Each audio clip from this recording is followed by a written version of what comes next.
Keeping it simple in the kitchen doesn't mean you can't have amazing food that not only looks incredible, but tastes fantastic too. My first recipe is so easy, it removes the stress from cooking and is a pleasure to make. Chili beef lettuce wraps. Cooking should never be a chore. The more you cook, the more confident you become. That way, you actually start to enjoy it. And that's the key to good cooking. Have a bit of fun along the way. This is minced beef and minced pork. The pork needs to sit in there, otherwise the beef's going to dry out. It's really important to season the mince before you cook it. Pan, nice and hot. Touch of olive oil. Mince in.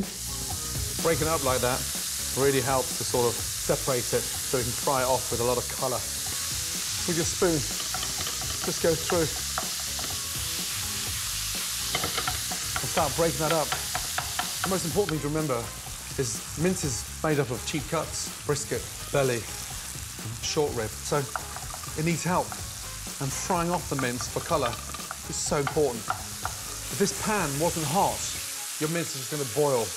There's a horrible grey colour on there, and there's no flavour on your mince. Taste a little bit. Tastes delicious. It's seasoned beautifully. See how crispy it's going. Take it much further than you've ever taken mince before. Nice and crispy. Smells incredible. And draining it is crucial. It keeps the mince nice and crispy, and you get rid of that excess fat. That's lovely. Now, just wipe out the pan, don't wash it. Low gas. Now we're going to add texture to the mince. Finely chopped chilli, ginger, garlic, and spring onions. Spring onions give the sort of mince a really nice freshness, because it just gives that crunch. Nice and thinly. Now, I'll fry off the chilies, the ginger, and the garlic first. Sesame seed oil, teaspoon only, in. Garlic, chili, ginger, in. Fry that off nicely. The sesame seed oil just lifts up the whole flavour. Touch of brown sugar, that starts to really caramelise the chili, the garlic, and the ginger. Mince in. Now, my fish sauce. That gives it the saltiness. You can see now why it was so important to get that mince really crispy, because nothing's going soggy, it's staying really crispy. Fresh lime, that makes the mince fragrant. And then lime juice, roll it, and squeeze that in there. Incredible. I've got the salty, I've got the heat, I've got the sweetness, now I've got the acidicness as well. And then finally, my spring onions in. Right at the last minute, so I've got crunch in there as well. Smells amazing. Literally cook the mince now with sort of 30 seconds to go. Gas off and take it out. Looks incredible. Smells so inviting. To go with the chili beef, I'm making a simple sweet and spicy dipping sauce so everyone can dress the crispy mince to their own taste. Dipping sauce, a little teaspoon of the brown sugar, soy sauce. Gives it that nice sort of dark, rich colour. Sesame seed oil, a tablespoon, and just top that up with a tablespoon of olive oil. That stops the sesame seed oil becoming too rich. A teaspoon of fish sauce, and then a touch of chilli. Leave the seeds in again. I want the heat in that sauce. So impressive, an amazing show-off centerpiece. Lime juice in, and the coriander. Chop it through once. Give that little mix up. Just check the seasoning. That's lovely. Nice and rich. Now the lettuce. I'm going to use baby gem because it's really nice and durable and sort of quite strong. So you just sort of sit these nice trimmed lettuce leaves around. Now, the exciting part, to serve. Take your lettuce up, spoon in your mince, and then a little touch of dressing. Just a little drizzle. Nice. And that's the secret of having good, easy, relaxed food, is that you just help yourself. Food that looks and tastes $1 million doesn't have to be complex. This dish is as fun to cook as it is to eat. Spicy tuna fish cakes. I love this recipe. Why? Because it turns this humble ingredient, a can of tuna, into something delicious.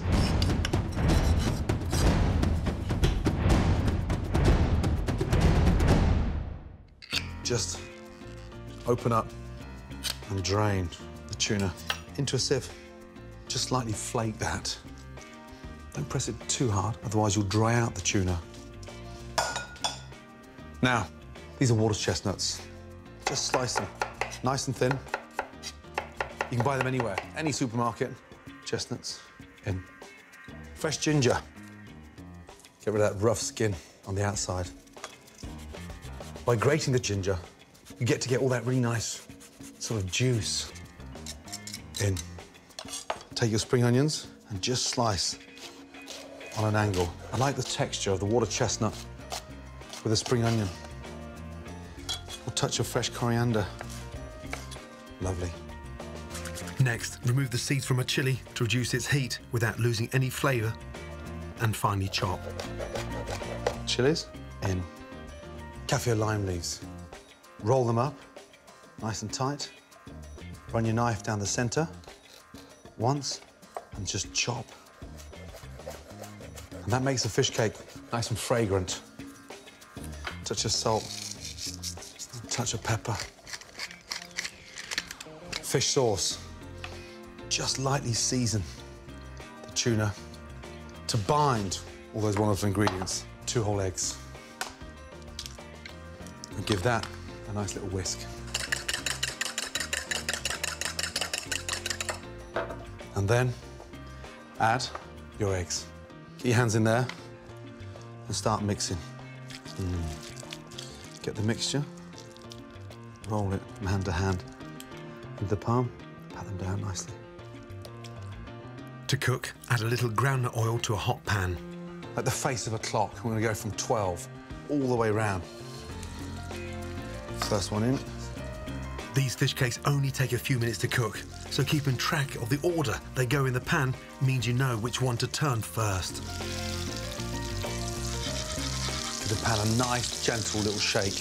Make sure that nothing's sticking to the bottom. Spatula, 2 fingers on top, turn them over. Beautiful. That crackling noise is something you always want because the tuna's already cooked, so we're just lightly frying them to get the nice crisp outside and gently take them out. They smell incredible. Let them sit there. We're gonna make a really nice, delicious, simple dipping sauce. Start off, a little pinch of sugar. Fish sauce, 2 tablespoons. That gives it the saltiness. 1 tablespoon of rice wine vinegar and some fresh lime juice. Squeeze all that lime in there. Your fresh coriander, lots of coriander, and in. Give that a little mix. And then you have the most amazing spicy tuna fish cakes. Who would have thought something as delicious as that can come out of a can? A simple supper in minutes that's so mouth-wateringly easy and delicious, you're guaranteed to cook it again and again. Green papaya salad. This is a great salad to serve at a party. It's delicious and robust enough to last the whole evening without wilting.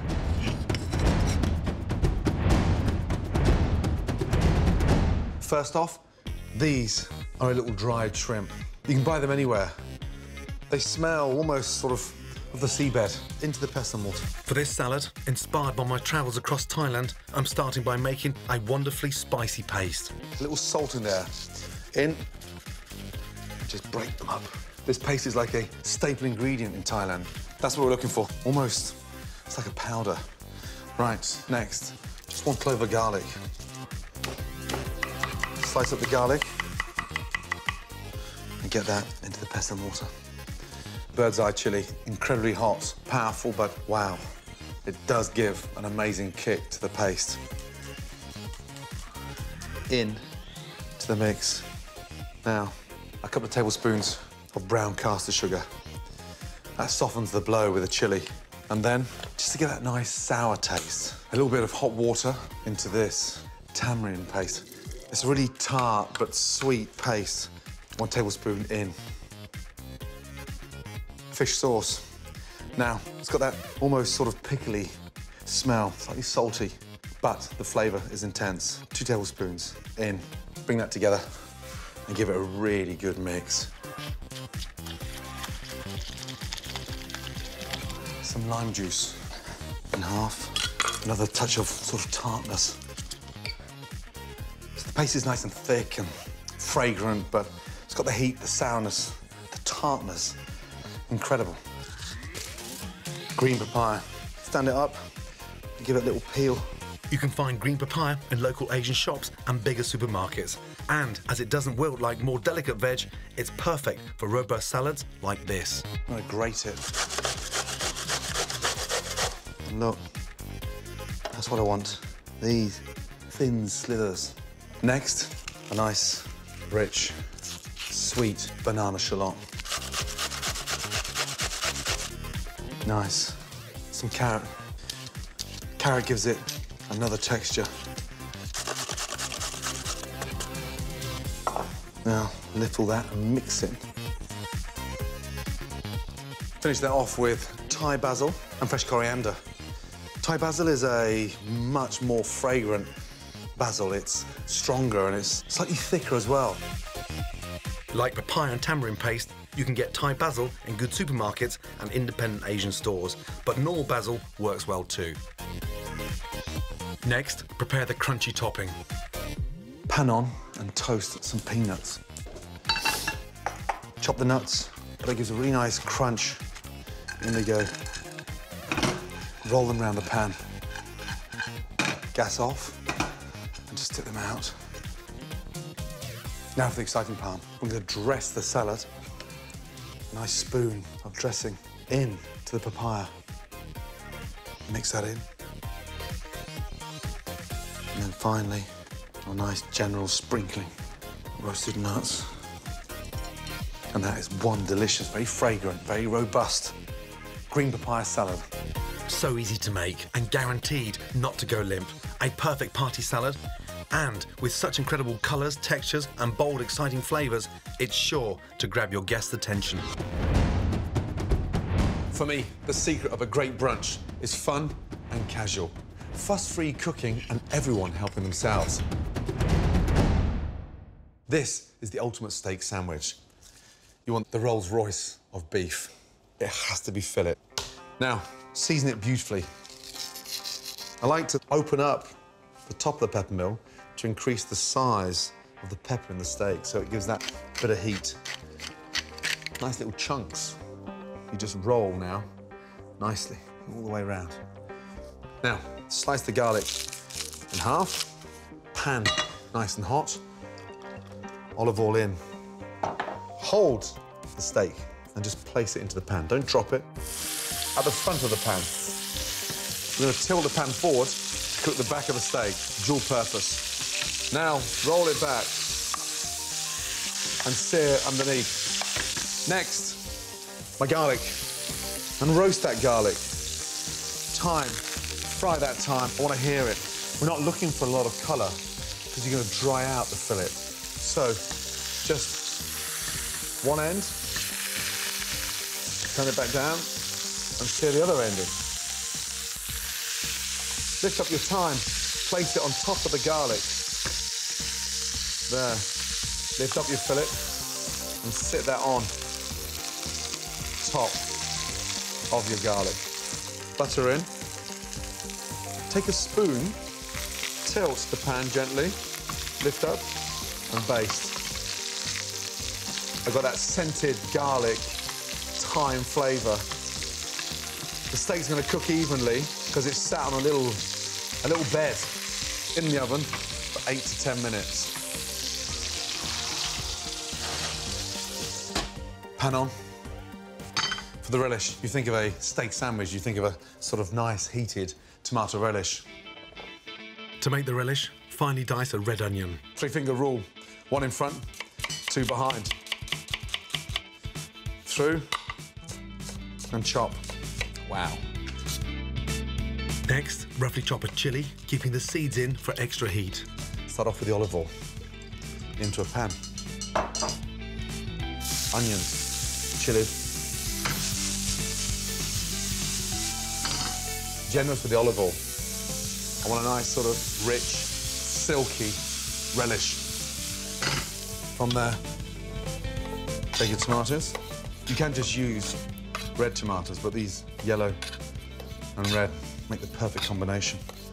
Now, put your salt in, pepper, and then roast those tomatoes off. Take a wooden spoon and just sort of break them up. Once the skins blister, the whole tomato just starts to release all that really nice, sweet texture. A little teaspoon of sherry vinegar gives that nice, acidic balance to the sweetness of the tomatoes. Turn down the gas and just let them sort of stew perfectly. Now, a steak sandwich would not be complete unless it had the most amazing mustard mayonnaise. Simply add 3 tablespoons of mayonnaise to 3 teaspoons of whole grain mustard. Now I've got the relish almost down to like a really nice jam. Now, I want to make that relish a little bit more fragrant. Some basil. Slice it through and sprinkle that basil in there. Beautiful.